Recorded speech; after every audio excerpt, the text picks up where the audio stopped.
Hey everybody, Peter Zeihan here. It is the 21st of June. Here's Loki. Today we're talking about India. Loki's from India, Bengal.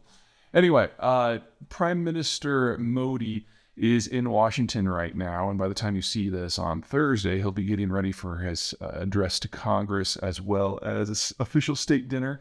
There was some debate in Biden world about whether this is going to happen because in the past, Prime Minister Modi, especially before he was prime minister, hasn't been a particularly nice guy.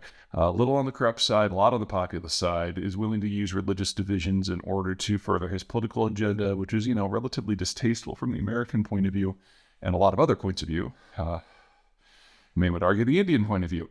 Anyway, he is still the leader of the most populous country in the world, an up-and-coming power, so obviously there was going to be a summit. The question whether he would be welcomed as warmly as he has. A few things we need to talk about: India, the Indians, and the relationship with the wider world and the United States in particular. First and most obviously, the Biden administration has a few things that it wants from the Indian administration. They would like more cooperation on things like the Ukraine war and sanctioning Russia. They would like more cooperation on things like tech sanctions and, in general, the diplomatic isolation of China. And the Biden administration is going to get none of that. The key thing to remember about India is that India looks out for India's own best interests. And while every country does that to some degree, the big difference between India and everyone else is that India is not really a country. It's more like the Holy Roman Empire, where there is technically a central government, but almost all decisions that matter are made at the state and local level. And so while Modi is nominally the leader of this, and that does give him significant power and influence, he is only the most powerful of several dozen personalities across the Indian system who have decision-making power. And so the capacity of India to act like a state in the way that we think of that with France and China and Japan and the United States and the rest is very, very weak. Second, because of this internal, fractious, ever-shifting coalition and competition, India, first and foremost, concerned about how the things in the world impact India. And that makes it very, very difficult for the Indians to identify with any other power in terms of friendship or family or alliance, or sometimes even partnership. So unless they see someone on the outside that is backing them into the hilt for absolutely every little thing they care about, they're going to call the relationship at best complicated and cold. It's a very myopic way of looking at the world, but India has a very peculiar geography. It's basically locked off from the rest of the world by a series of geographic and geopolitical barriers. There are mountains and deserts and oceans and jungles and jungle mountain and jungle deserts. Not jungle deserts, sorry, desert mountains that separated from everyone, and that's not even all of it, because on a lot of these border territories, you've got hostile powers, whether it's Pakistan, Bangladesh, Myanmar, or of course China. So the ability of India to interact with the rest of the world has always been circumscribed. And unless you are willing to back India on everything that involves their immediate neighborhood without question, they're going to view you with a bit of suspicion. This is one of the reasons why the Soviets during the Cold War were able to make India into a bit of a partner, because they had no interests in Southeast Asia, so they just backed whoever happened to be the biggest power, India, against everyone else. And so the Indians developed a bit of a shine on all things Moscow, which has persisted long after the communist system has ended. What this means for the United States is India can never be family, it can never be an ally, it can never be a friend, but it can be a partner from time to time.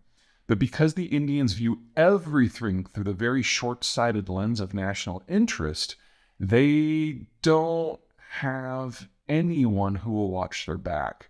The Russians have proven they're not a reliable partner, and the Indians are backing away from their defense cooperation with them because the Indians now realize that the money that they've spent has been wasted, that the Russians can't maintain their own output. They're actually asking for some of the components back in order to support the war in Ukraine, and that the high-end works, like the BrahMos cruise missile, that's just not going to happen at all. And so the Indians, they're not dumb, they're short-sighted. There's a difference, and eventually you get to a certain point where they realize that now they would only be putting good money after bad, and that means the Russian partnership, if that's the right term, is now functionally over as well. India is also not going to help the United States in boxing and the Chinese because they have a hard time seeing past their own nose. And anything that reeks of American leadership, which obviously would be in play here, is something the Indians are going to reflexively recoil against. Now, does this mean that I think India is doomed? No, far from it. A couple big things to keep in mind. Number one, geography works both ways. India has a hard time projecting out. Other powers have a hard time projecting in, especially on land. For naval powers like the United States or Japan, that's less true. And that's one of the reasons why this Quad idea exists. Because Japan, Australia, the United States, and India can cooperate to a degree on naval issues that affect the Indian Ocean basin, because Japan, Australia, and the United States don't have strong interests in the Indian Ocean basin, especially now that the war on terror has been closed down. There was a period for the last 20 years where Indian-American relations were not hostile, but problematic, because the United States had to be up to its hips in all things Pakistan in order to get military supplies to its operation in Afghanistan. Now that that's over, the Indians and the Americans can commiserate about how much they dislike all things Pakistani, and that's done wonders for the relationship. Second, India is the first major country after you leave the Persian Gulf, which means that no matter what happens with global commerce or global energy, India is the first in line, and it will never really have an energy crisis. Compared to what's shaping up for the rest of the world, that's amazing. Third, India's demographic structure, while not perfect, is night and day different from the country they love to compare themselves to, and that is China.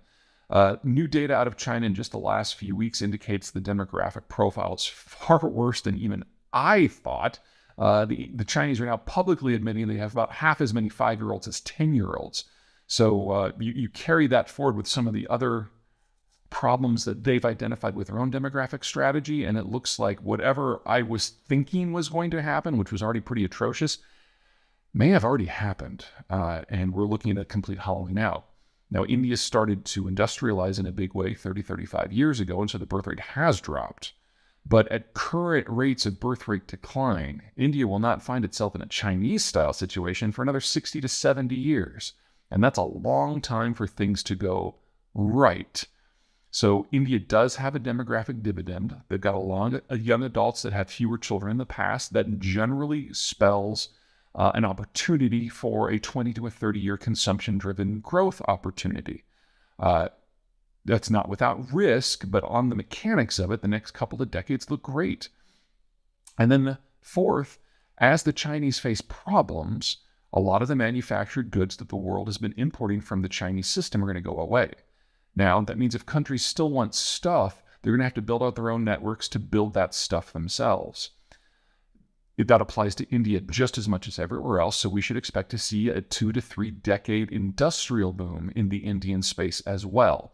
Now, it will be different from what's happening in Mexico, because remember, India has no allies, no friends, and very few partners, and those partners are erratic.